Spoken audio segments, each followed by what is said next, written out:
తప్పే. ఆ లవ్ లో పడతాండి. ఈ లవ్ ఏం చేస్తుందంటే దానికి కారణాలు ఎన్నో ఉండొచ్చు.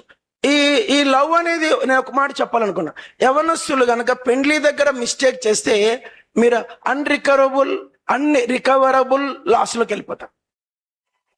వాడిని వదిలించుకోలేరు, బతకాలేరు, సావలేరు, అట్లా దేవునితో నడవలేరు. ఎంటైర్ లైఫ్ లో 99% ఫెయిల్ అయిపోతారు. ఏదో రక్షణ ఉంది కనుక పరలోకం పోతారేమో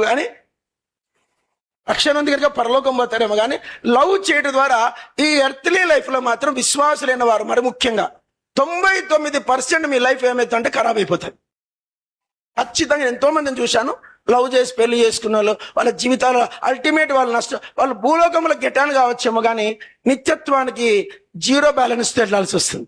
పరలోకం పోతారు, నేను నరకం పోతారని చెప్పను, నాకు అధికారం లేదు. కానీ పరలోక ధనంలోకి వెళ్ళేసరికి వాళ్లకు 0 బ్యాలెన్స్ మిగిలి ఉంటుంది. కాబట్టి ఇప్పుడు మనము పాపము అంటే దాని పేరు ఏంటంటే నా ఇష్టం. చెప్పండి అందరూ ఒకసారి చెప్పండి, పాపం అంటే ఏంటి? చాలా మంది మీకు ఇష్టమైన మాట ఏంది?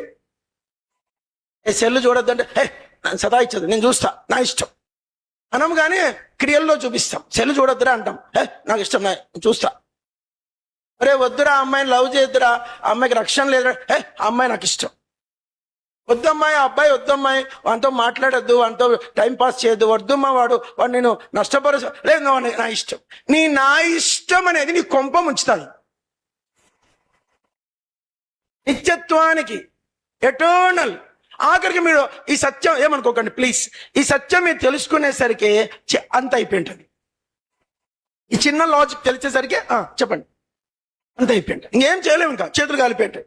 అప్పటికే మీ లైఫ్ పోయి ఉంటుంది, క్యారెక్టర్ పోయి ఉంటుంది, టెస్ట్ మనీ పోయి ఉంటుంది, మీకున్నటువంటి ఆత్మీయత పోయి ఉంటుంది, 0 అయిపోయింటారు. కానీ మిమ్మల్ని బ్రతికించేది ఏంటంటే యవనస్తుల్ని ఒకటి దేవుని వాక్యం. ఈ వాక్యం మీరు ఈ వాక్యానికి ఒక పేరు అందరు చెప్పండి, నీ వాక్యము నా పాదములకు దీపం. చాలు. దీపం అంటే ఏంది? మొత్తం ఊరంతా చూపిస్తుందా? అమ్మాయి డోంట్ ప్లే